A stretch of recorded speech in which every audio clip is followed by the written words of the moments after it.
Wala yaa ngi ci élection yi tamit non non waay fi mu ne nii mbokk internet yi fi mu ne nii yéen a ngi gis li nga xamante ne rek moom mooy ñu ngi distribuer ay enveloppe waaye fi mu ne nii rek coow li mu ngi woy ba léegi rek gis ngeen ñu ngi distribuer Ahmed Aïdara ngi noonu wala Fallou wanal ma Ahmed Aïdara voilà xëccoo mu ngi commencé am si biir assemblée nationale bi Ahmed Aïdara xëcc na carton bi Guy Marius Sagna également mu ngi dénoncé li nga xamante rek jàpp na injustice la parce que on ne comprend pas ce qui est en train de se passer si biir salle bi vraiment c'est nekkutoon vraiment li nga xamante rek moom lañ doon xaar Guy Marius Sagna daanaka mu ngi noonu moom tamit mu ngi bañ pour gars yi distribuer li nga xamante rek moom moo di enveloppe yi voilà Guy Marius Sagna jug na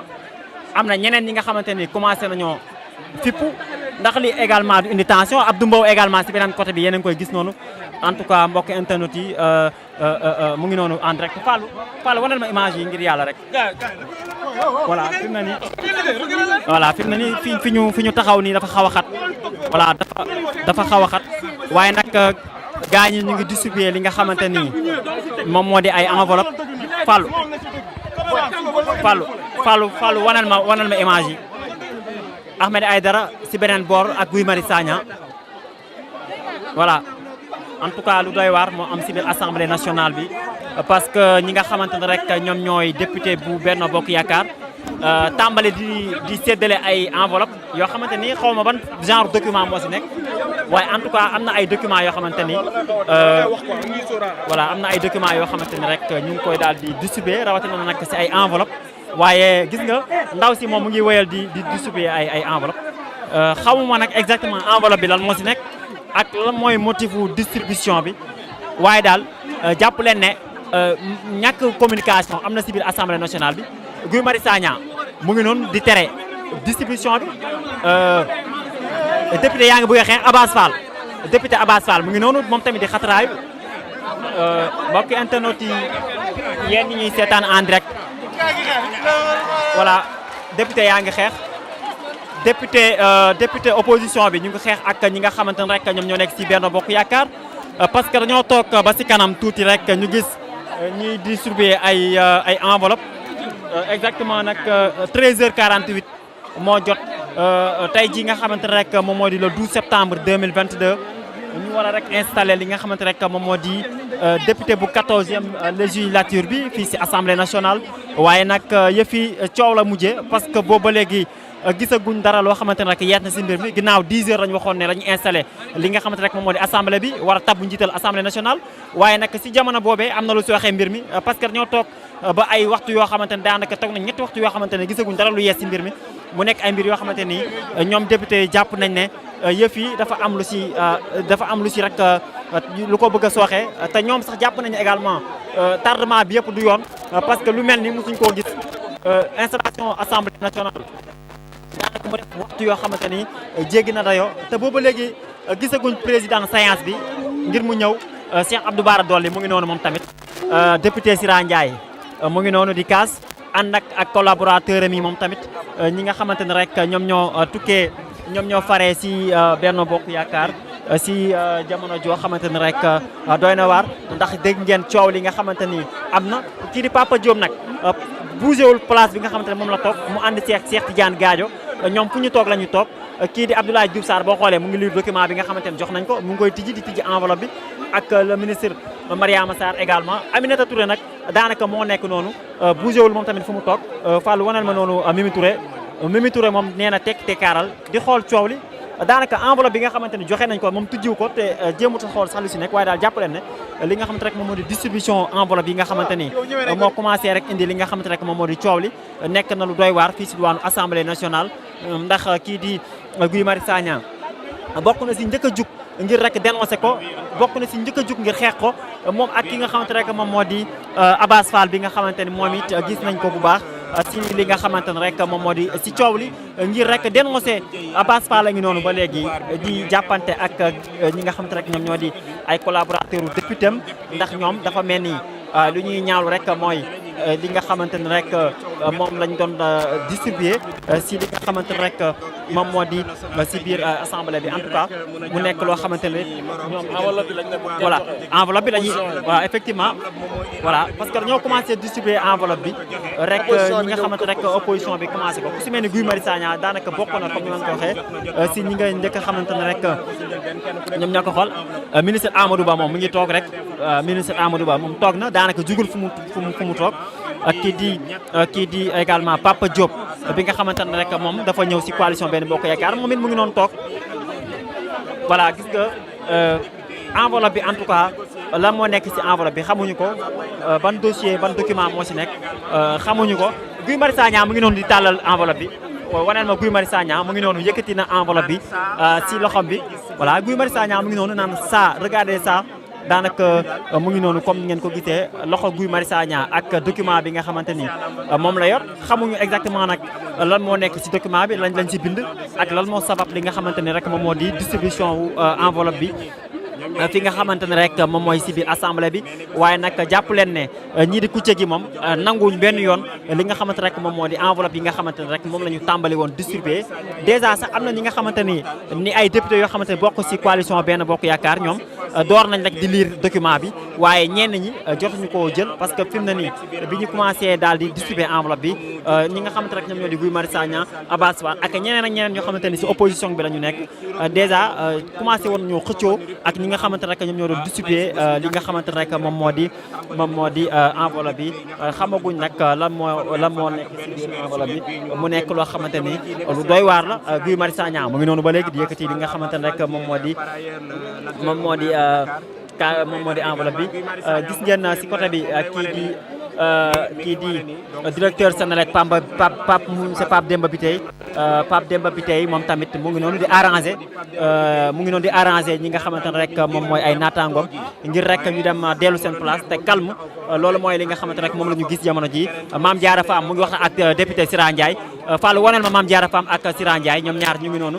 di waxtaan Mame Diarra Fam bu opposition ak député Sira Ndiaye bu coalition Benno Bokk Yaakaar ñoom ñu ngi noonu di arrangé déjà kii di Sira Ndiaye calmé na Mame Diarra Fam pour mu dem toogi place am mu nekk image boo xamante ni voilà parce que si bu fekkee malentendu daf fi am kii di Abdou Mbow mu ngi woyal di woo Omar Youm Abdou Mbow mu ngi noonu woona Omar Youm Abdou Mbow mu ngi noonu woona maître Omar Youm lan la ko war a wax lu dul nañu rek daal di wàññi coow li kenn ku si nekk dem rejoindre li nga xamante rek moom mooy sa place kenn ku si nekk rek mën a dem toogaat sa place waaye nag ñoom lu ñu fi gis nii jàpp naa ne manque de communication am na fi parce que enveloppe yi nga xamante ni ñi nga xamante ñoom ñoo nekk si biir coalition Benno Bokk Yaakaar ñu ngi ko doon distribuer xamuñ exactement lan mooy motifu enveloppe bi ak lan moo nekk si biir enveloppe bi waaye daal jàpp leen ne Guy Marius Sagna ba léegi moom nanguwul benn yoon enveloppe bi ñu daal di koy distribuer parce que loolu mooy problème bi nga xamante ne moom moo fi am jamono ji beneen problème bi mooy bokk na si retard boo xamante ni décalage bi doy waar boo xamante ni daanaka 10 heures la woon ba jamono ji nga xamante ni li des ci 14 heures jot bareetul kii di Abdou Mbow mu ngi noonu daanaka mu ngi wax ak kii di maître Omar Youm waaye nag si bébé boor gis nañ kii di Guy Marius Sagna bi nga xamante ni moom tamit mu ngi yor document bi rek taxaw di dénoncer Cheikh Abdou Bara Dolly également mu ngi wax ak le ministre Amadou Ba si beneen boor bi bay reetaan sax xaw ma nag lañ wax ba bàyyi noonu donc Lamine Thiam daanaka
Sénégal.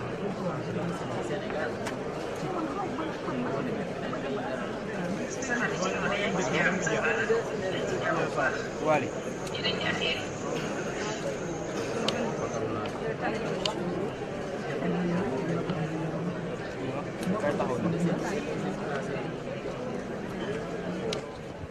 voilà jërë ngeen jëf mbokk internet yi ñuy seetaan ba léegi ci Sénégal7.com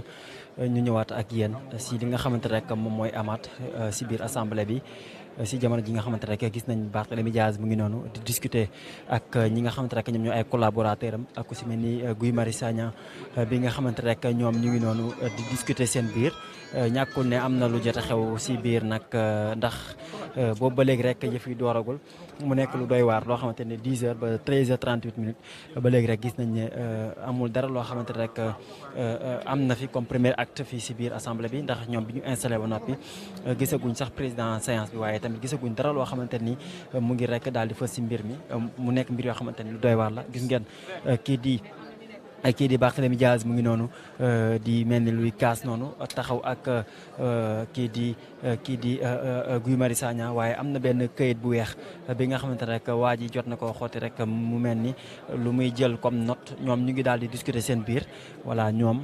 député opposition bi ñenn ñi ci ñoom le maire de Dakar mu ngi noonu Barthélémy Dias taxaw ak Guy Marius Sagna ak ñoom ñi nga xamante rek ay collaborateurs lañ ngir waxtaan seen biir waaye fi mu ne nii rek nañu rek xaar ñu xool yëf yi fan lay rek daal di mujjee ndax fi mu ne nii daal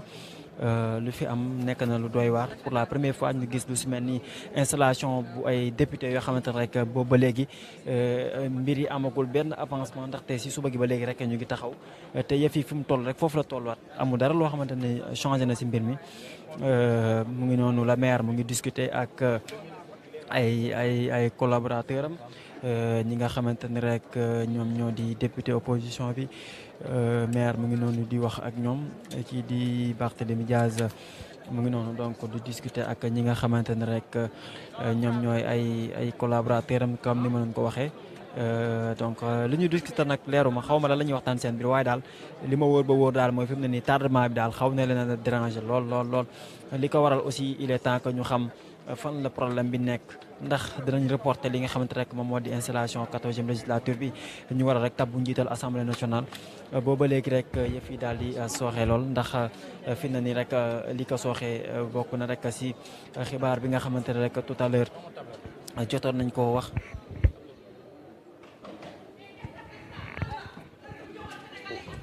Voilà yéen a ngi dégg noonu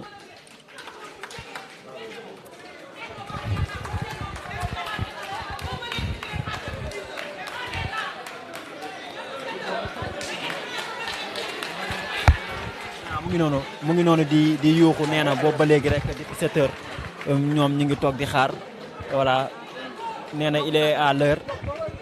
boobu ba léegi ñu ngi taxaw di xaar waaye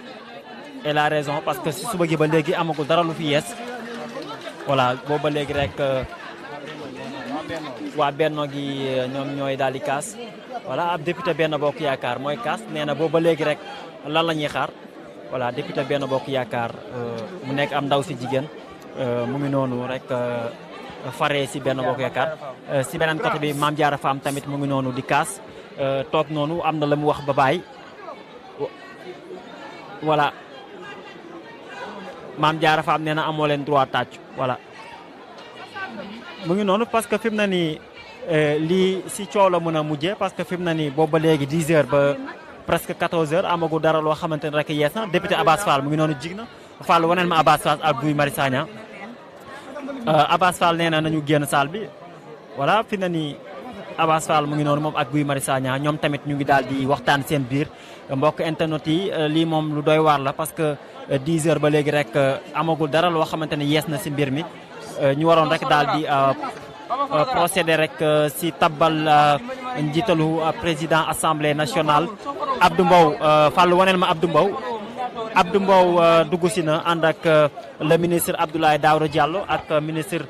kii di Abdoulaye Seydou Sow moom tamit ñu ngi noonu di ñëw Abdou Mbow mu ngi noonu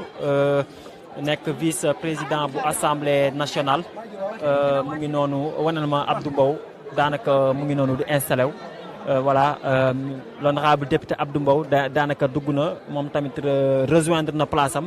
ministre Abdoulaye Seydou Sow bi nga xamante ne moom tamit mu ngi noonu si wet ga mel ni luy waxtaan ak moom waaye tamit di saafonte ak yeneen collaborateurs yi nga xamante rek ñoom ñoo nekk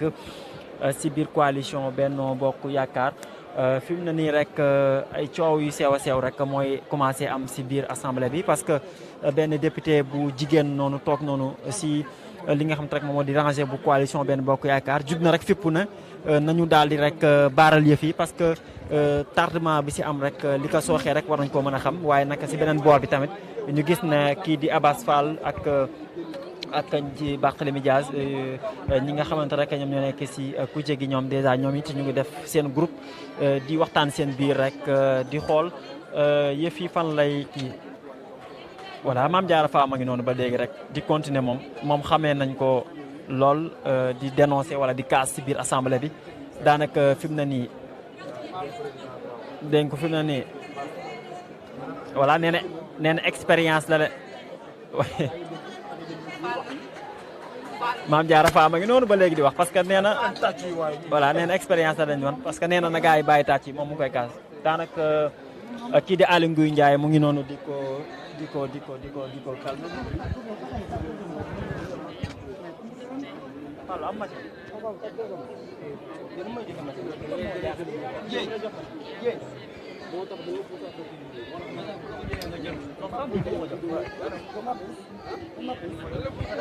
voilà Mame Diarra Fam mu ngi noonu ba léegi rek di wax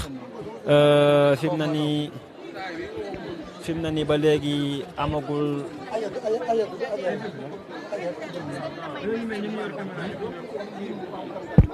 voilà fi mu ne nii nag ay coow yu sew ñooy commencé am si biir li nga xamante ne rek si biir assemblée bi Mame Diarra Fam mu ngi noonu nee na leen taisez-vous voilà nee na leen taisez-vous Mame Diarra Fam moo wax noonu ba toog Mame Diarra Fam wax na ba toog mu ngi reetaan fi mu ne nii rek salle bi xat na xat boo xamante ne rek voilà ba léegi parce que ay coow yu sew sewaan rek moo commencé woon am parce que il est temps aussi président séance bi ñëw.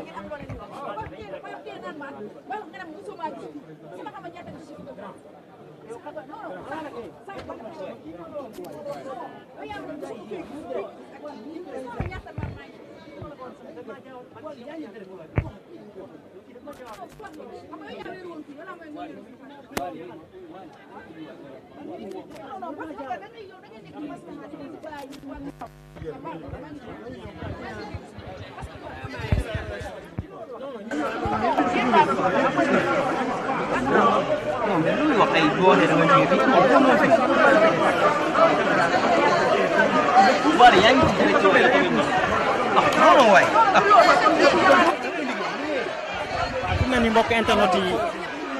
fi mu ne nii yéen a ngi gis li nga xam ne rek moom mooy ñu ngi distribuer ay enveloppe waaye fi mu ne nii coow li mu ngi woy ba léegi rek gis ngeen ñu ngi distribuer Ahmed Aïdara ngi noonu Fallou wanal ma Ahmed Aïdara voilà xëccoo mu ngi commencé am si biir assemblée nationale bi Ahmed Aïdara xëcc na carton bi Guy Marius Sagna également mu ngi dénoncé li nga xamante rek jàpp na injustice la parce que on ne comprend pas ce qui est en train de se passer si biir salle bi vraiment c'est nekkutoon vraiment li nga xamante rek moom lañ doon xaar Guy Marius Sagna daanaka mu ngi noonu moom tamit mu ngi bañ pour gars yi distribuer li nga xamante rek moom moo di enveloppe yi voilà Guy Marius Sagna jug na am na ñeneen ñi nga xamante ni commencé nañoo fippu ndax li également du indi tension Abdou Mbow également si beneen côté bi yéen a ngi koy gis noonu en tout cas mbokk internet yi mu ngi noonu en direct Fallou wanal ma image yi ngir yàlla rek voilà fi mu ne nii fi ñu taxaw nii dafa xaw a xat voilà dafa xaw a xat waaye nag gars ñi ñu ngi distribuer li nga xamante ni moom moo di ay enveloppe Fallou wanal ma image yi Ahmed Aïdara si beneen boor ak Guy Marius Sagna voilà en tout cas lu doy waar moo am si biir assemblée nationale bi parce que ñi nga xamante ne rek ñoom ñooy député bu Benno Bokk Yaakaar tàmbale di séddale ay enveloppe yoo xamante ni xaw ma ban genre document moo si nekk waaye en tout cas am na ay documents yoo xamante ni voilà am na ay documents yoo xamante ni rek ñu ngi koy daal di distribuer rawatina nag si ay enveloppe waaye gis nga ndaw si moom mu ngi wéyal di distribuer ay enveloppe xamuma nag exactement enveloppe bi lan moo si nekk ak lan mooy motifu distribution bi waaye daal jàpp leen ne ñàkk communication am na si biir assemblée nationale bi Guy Marius Sagna mu ngi noonu di tere distribution bi député yaa ngi bëgg a xeex Abass Fall député Abass Fall mu ngi noonu moom tamit di xataraayu mbokki internet yi yéen ñi ñuy seetaan en direct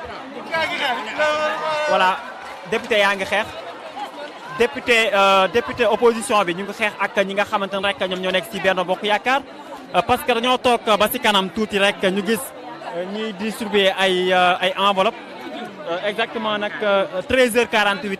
moo jot tey jii nga xamante ne rek moom moo di le 12 septembre 2022 ñu war a rek installé li nga xamante rek moom moo di député bu 14e législature bi fii si assemblée nationale waaye nag yëf yi coow la mujjee parce que boobu ba léegi gisaguñ dara loo xamante ne rek yeet na si mbir mi ginnaaw 10 heures lañu waxoon ne lañu installé li nga xamante rek moom moo di assemblée bi war a tabbu njiital assemblée nationale waaye nag si jamono boobee am na lu si waxee mbir mi parce que dañoo toog ba ay waxtu yoo xamante ne daanaka toog nañ ñetti waxtu yoo xamante ne gisaguñ dara lu yees si mbir mi mu nekk ay mbir yoo xamante ni ñoom député yi jàpp nañ ne yëf yi dafa am lu si rek lu ko bëgg a sooxee te ñoom sax jàpp nañu également tardement bi yëpp du yoon parce que lu mel ni mosuñ koo gis installation assemblée nationale daanaka mu def waxtu yoo xamante ni jéggi na dayoo te booba léegi gisaguñ président séance bi ngir mu ñëw Cheikh Abdou Bara Dolly mu ngi noonu moom tamit député Sira Ndiaye mu ngi noonu di kaas ànd ak collaborateur am yi moom tamit ñi nga xamante ne rek ñoom ñoo faree si Benno Bokk Yaakaar si jamono joo xamante ne rek doy na waar ndax dégg ngeen coow li nga xamante ni am na kii di Papa Diop nag bougéwul place bi nga xamante ne moom la toog mu ànd Cheikh Tidiane Gadio ñoom fu ñu toog la ñu toog kii di Abdoulaye Diouf Sarr boo xoolee mu ngi lire document bi nga xamante ne jox nañ ko mu ngi koy tijji enveloppe bi ak le ministre Mariama Sarr également Aminata Touré nag daanaka moo nekk noonu bougéwul moom tamit fu mu toog Fallou wanal ma noonu Mimi Touré moom nee na tekkaaral di xool coow li daanaka enveloppe bi nga xamante ni joxe nañ ko moom tujjiw ko te jéemut a xool sax lu si nekk waaye daal jàpp leen ne li nga xamante rek moom moo di distribution enveloppe yi nga xamante ni moo commencé rek indi li nga xamante rek moom moo di coow li nekk na lu doy waar fii si diwaanu assemblée nationale ndax kii di Guy Marius Sagna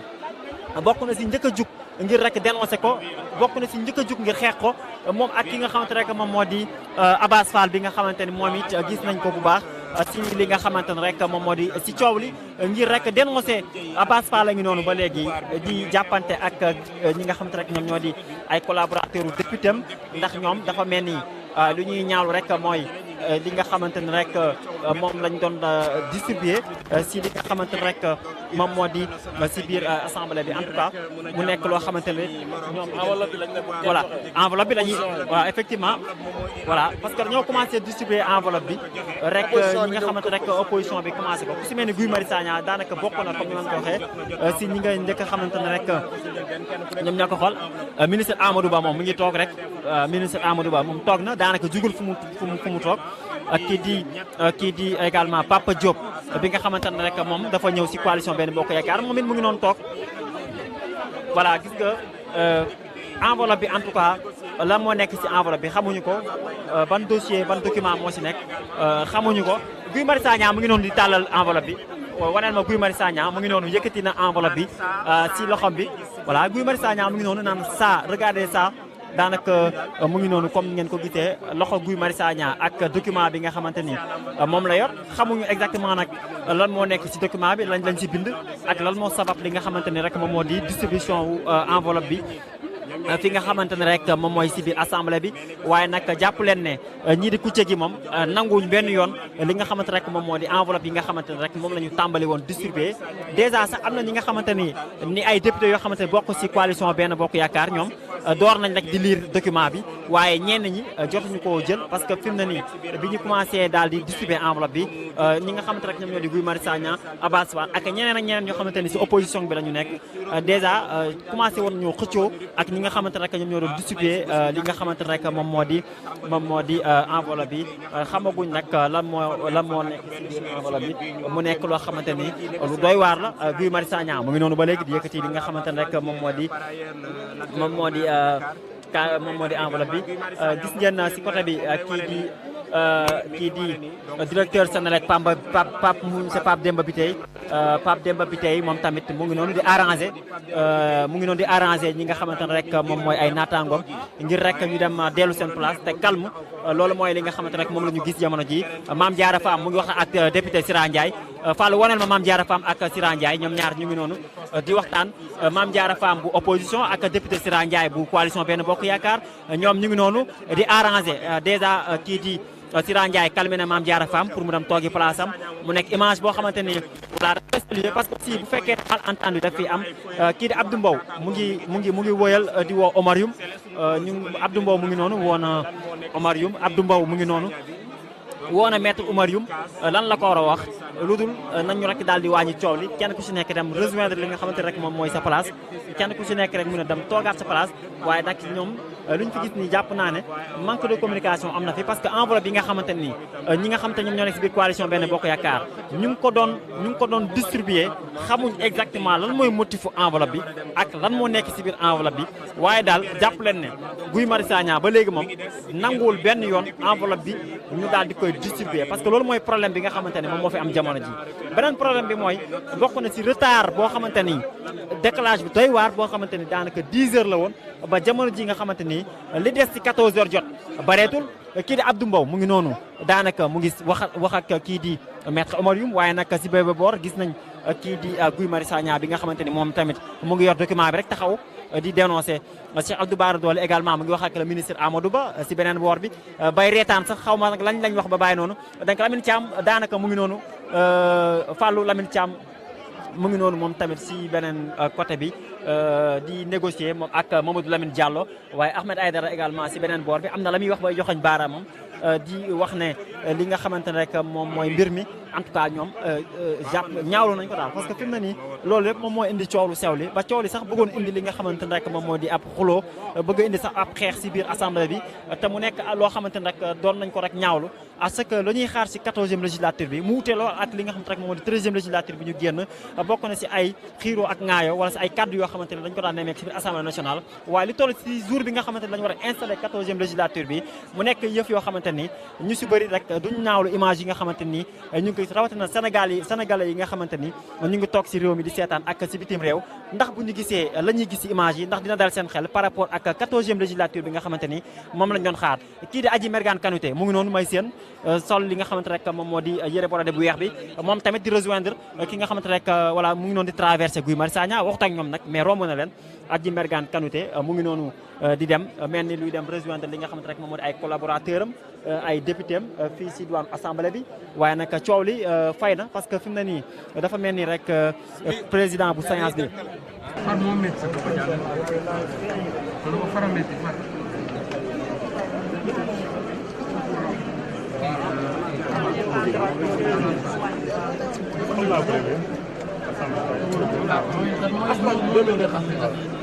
mais yow nga nekkoon si législative président législative ba pare ay fou bi am fekk passeport diplomatique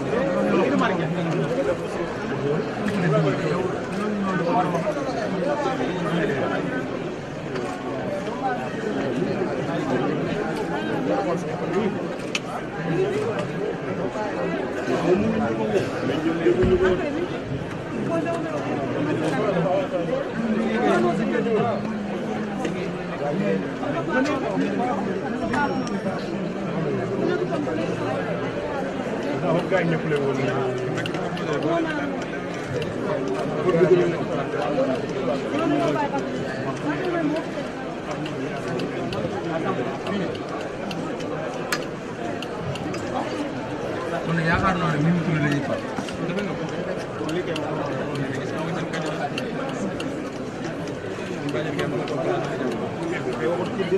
mais wax dëgg yàlla bu nekkee yoon rek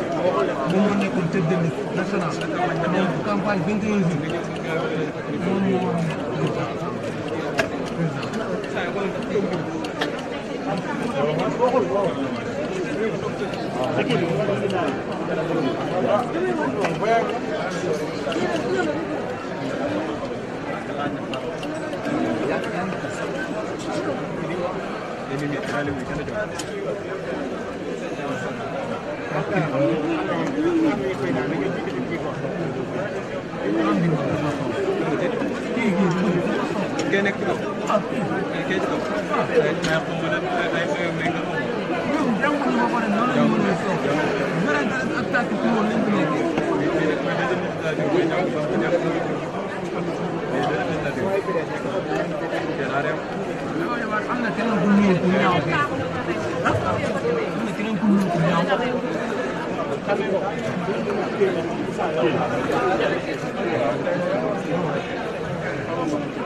séance bi ba léegi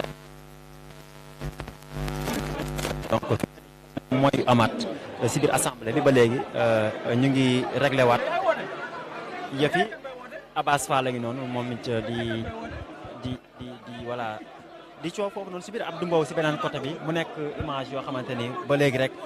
consensus amagul ba léegi réglé guñ mbir mi nga xamante ni rek moom la ñuy sàkku ñu daal di koy daal di réglé mu nekk loo xamante ni rek doy na waar si jamono joo xamante ni ba léegi rek gisaguñ li nga xamante ni rek moom mooy li nga xamante ni rek moom mooy consensus fii si assemblée nationale parce que bu ñu gisee ñi nga xamante rek ñu di député le ministre Abdoulaye Seydou Sow mu ngi noonu ànd ak ki nga xamante rek moom moo di Farba Ngom bi nga xamante ne coow li mu ngi woy di am ba léegi fi na nii en tout cas vote bi ndax dinañ procéder si vote bi wala duñ ci procéder dina nekk loo xamante ni lu doy waar la parce que ba léegi rek notion d'incompatibilité moom mooy daw si biir assemblée ñaari discours yooyu noonu bokk na tamit si li nga xamante rek moom moo di enveloppe yi ñu doon distribuer ñi nga xamante rek ñoom ñoo di opposition ñoo ko doon ñaawlu waaye tamit ak ñoom bu ñu sañoon rek ministres yi nga xamante ni rek ñoom ñoo fi teew te amuñ fi place bu ñu sukkandikoo rek si li nga xamante rek moo di règlement intérieur bu assemblée nationale à travers si article 51 donc wax ne nag dañuy daal di dàq rek ministre cumul de fonction ministre ak député donc ñoom lu ñu rek wax ne mooy mënul ànd donc fi mu ne nii rek ñi nga xamante rek ñoom ñoo di ministre yi fi toog nañu retiré wu rek génn salle bi démissionné ndax ñoom amuñ fi li nga xamante rek moom moo fi place en tout cas mu nekk loo xamante ni donc lu yéeme la parce que ba léegi nii bu ngeen xoolee coow le mu ngi jëpp ba léegi si biir assemblée nationale bi fan la ñuy mujjee nag fu ñuy mujjee mbaa yëf yi dina àgg tey ndax dinañ xam njiitalu assemblée nationale tey jii nii parce que coow loo xamante ni ba léegi régléegul en tout cas mu nekk loo xamante ni doy na waar waaw lu doy waar la Barthélémy Dias moom mu ngi toog fu mu toog rek daanaka jugul fu mu toog voilà mu ngi toog fu mu toog jugu fa ak kii di Guy Marius Sagna waaye nag Abass Fall mu ngi négocier ak collègue mi ba léegi fi mu ne nii nag xamaguñ situation bi fu mu toll nii voilà fi mu ne nii nag xamaguñ exactement mbir yi fu mu toll grand xoolal yow fee nga nekkoon moom fi nga taxaw nii ah yokk ko am quoi.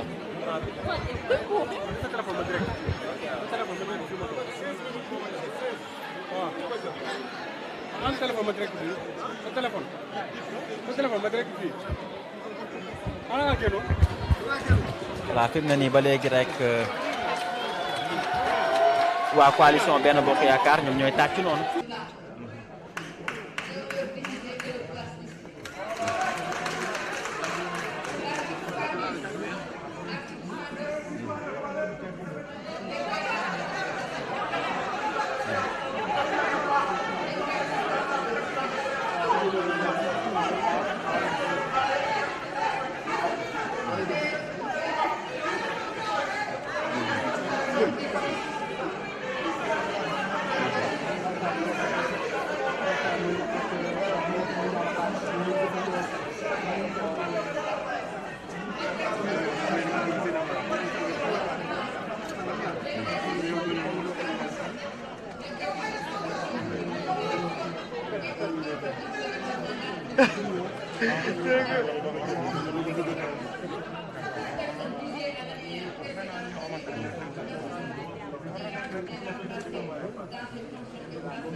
Yang ko jël ah yaa ngi jël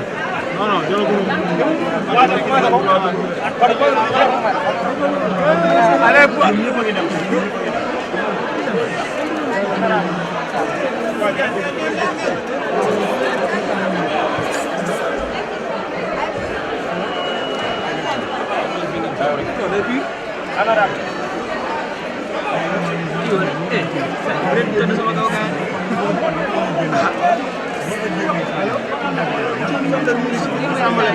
premier jour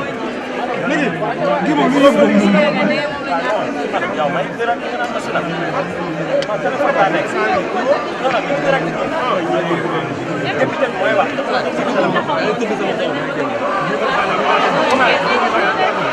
Omar ni lo xam naa ñu dugal léegi demal waaw léegi Nih, oke, wari. Terbaik. Minggu dua.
Sénégal 7 points.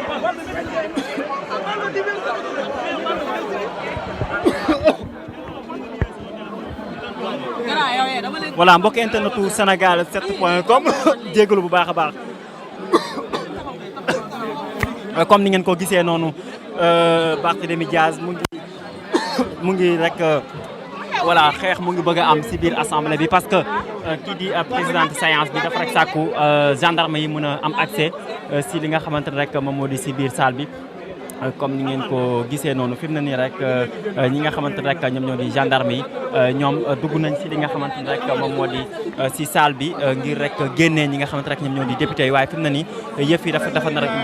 indi coow ndax gis nañ kii di Barthélémy Dias fokkati na micro bi rek daal di koy sànni si li nga xamante rek moom moo di si suuf mu nekk image yoo xamante ni image yu doy waar la si biir assemblée nationale bi gis ngeen fi mu ne nii Guy Marius Sagna taxaw na si kaw banc bi nga xamante ne rek moom mooy table bi Barthélémy Dias moom tamit daal di buddi li nga xamante rek moom moo di micro bi sànni ko si suuf fi mu ne nii parce que lii si doy waar mooy accès bi nga xamante ni déjà gendarme yi am nañ ko fi nga xamante rek moom moo di si biir dafa nekk loo xamante ni lu yéeme la dafa nekk loo xamante ni lu doy waar la amaana sax ñu jàppee ko ne lu mën a rek daal lu mën a terroriser li nga xamante ni rek moom moo di ñi nga xamante rek ñoom ñoo di député yi si biir assemblée nationale bi donc fi mu ne nii mu nekk loo xamante ni lu doy waar la comme ni ngeen koy séenee noonu donc si biir salle bi Barthélémy Dias mer na daal di sànni li nga xamante ni rek moom moo di micro bi nga xamante ne rek moom moo nekk ci table bi rek buddi ko sànni ko ci li nga xamante ne rek moom moo di ci suuf donc fi mu ne nii daal mu ngi daal di am ba léegi nii coow am gendarme yi am nañ accès ci li nga xamante rek moom moo di ci biir salle bi ci biir assemblée nationale mu nekk lu doy waar comme ni ngeen koy gisee jamono jii nii fi mu ne nii ba léegi rek coow laa ngi woy di am si biir salle bi ndax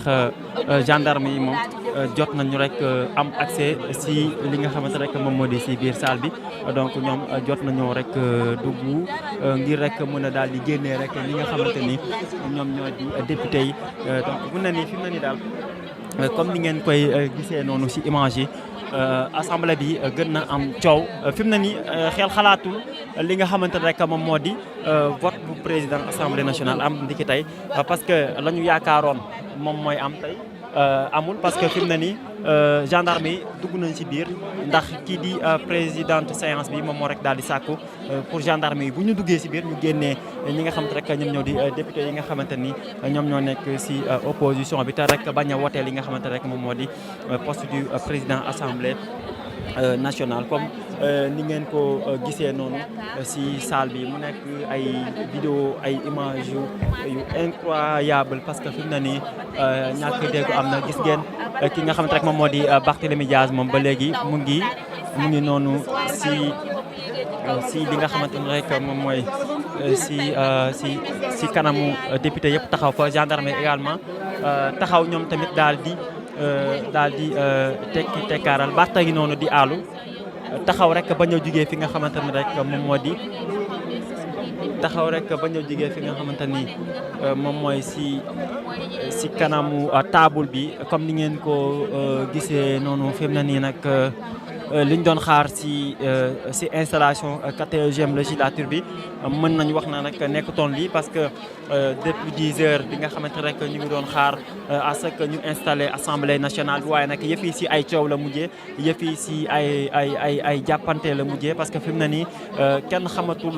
naka la ñu mën a expliquer li nga xamante rek moo di accès bi gendarme yi am si li nga xamante ne rek moom moo di si biir assemblée nationale bi naam ñu ngi naan sax li nga xamante rek moom moo di règlement intérieur bu assemblée nationale nangu na kii di présidente bi nga xamante rek moom moo daal di jiite li nga xamante rek moom moo di mission bi ngir rek mu daal di rek woo gendarme wala policier bu fekkee ne ñoom dañoo rek daal di am malentendu seen biir donc mu nekk en tout cas loo xamante ni jàpp nañ du mën a terroriser li nga xamante rek moom moo di yow may naa la foofu rek si biir assemblée nationale bi en tout cas mu nekk ay mbir yoo xamante ni comme ni ngeen koy gisee ni en direct si Sénégal 7.com jamono ji nga xamante ni si la ñuy daal di wax ak yéen ñu ngi rek daal di xaar bu baax a baax li nga xamante rek mooy yëf yi fan lay mujjee exactement ngir rek ñu mën a am li nga xamante rek moom moo di les éléments yoo xamante ni mooy mën a permettre à ce que ñu daal di rek xam ndax dinañ rek voter li nga xamante rek moom moo di poste du président assemblée nationale si jamono joo xamante ni rek jamono joo xamante ni rek fi mu ne ni coow la ñu nemmeeku si biir assemblée nationale bi mbokk internet yi comme ni ngeen ko gisee fi mu ne nii gendarme yi ñu ngi wax ak kii di Abass Fall waaye nag kii di Barthélémy Dias moom lànk na rek ne doo jugee fi nga xamante ne foofu la taxaw nii ñoom ñëpp ñu daal di takk li nga xam ne moo di seen drapeau yi ñu takk si seen kaw noonu vert jaune rouge ñoom député opposition bi ñoom ñoo taxaw temb rek bañ a rek bouger lànk ne du ñu rek nangu ñuy daal di saax-saaxee li nga xamante ni moom mooy vote bi nga xamante rek noonu la ñu war a daal di voté li nga xamante rek moom moo di poste du président assemblée nationale. donc fi mu ne nii jaxasoo am na fi mu ne nii gendarme yi ak député yi ñoom ñoo jaxasoo si biir salle bi parce que image yi la ñuy gis ni ki ko sàkku nag moom moo di présidente séance bi nga xamante rek moom moo daal di woo ñi nga xamante rek ñoom ñoo di gendarme yi ñu dugg si biir salle bi. image bi nag dafa nekk image boo xamante ni psychologiquement boo koy analyser dafay doy waar trop parce que da nga naan bu fekkee ne gendarme yi dañuy dugg si biir assemblée nationale bi ndax mënta terroriser li nga xamante rek moom moo di séance bi nga xam Farba Ngom mu ngi noonu di discuter ak gendarme bi lan lay wax ak moom xamuñu waaye daal acte yi nga xamante ni am na fi si biir assemblée nationale mën nañ ne c'est la première fois lu mel ni am fi ndax bu ñu demee ba gis ñi nga xamante rek ñoom ñoo di député yu Benno Bokk Yaakaar ñoom dong ñoo woote si poste présidence bu assemblée nationale Ahmed Aïdara am na lu muy réclamé foofu noonu di wax ak di Farba Ngom donc doy na waar instant bii nii ndax dañuy def décompte ngir mën a rek désigner li nga xamante ne rek moom moo di le président de l'Assemblée nationale pour cette 14e législature. Incroyable mbokk internet yi incroyable pour cette journée du 12 septembre 2022. L'histoire retiendra si li nga xamante ni moom ngeen di gis tey jii nii si assemblée bi parce que depuis si suba gi ba léegi déjà consensus amul après voilà vote bi am te gendarme yi ñoom ñu ngi def seen bloc ba léegi rek taxaw benn côté ngir empêcher ñi nga xamante ne ñoom ñoo di député opposition bi ñu am accès si urne bi nga xamante rek moom lañ teg noonu pour gars yi di voté Ahmed Aïdara mu ngi noonu di am lu muy revendiquer fi mu ne nii donc ñu ngi leen di fàttali ni mbokk internet yi li fi am doy na waar tey parce que vote du poste président assemblée nationale procédé nañ ko ba noppi si jamono joo xamante ni rek ñii di député opposition bi ñoom jotu ñoo amal seen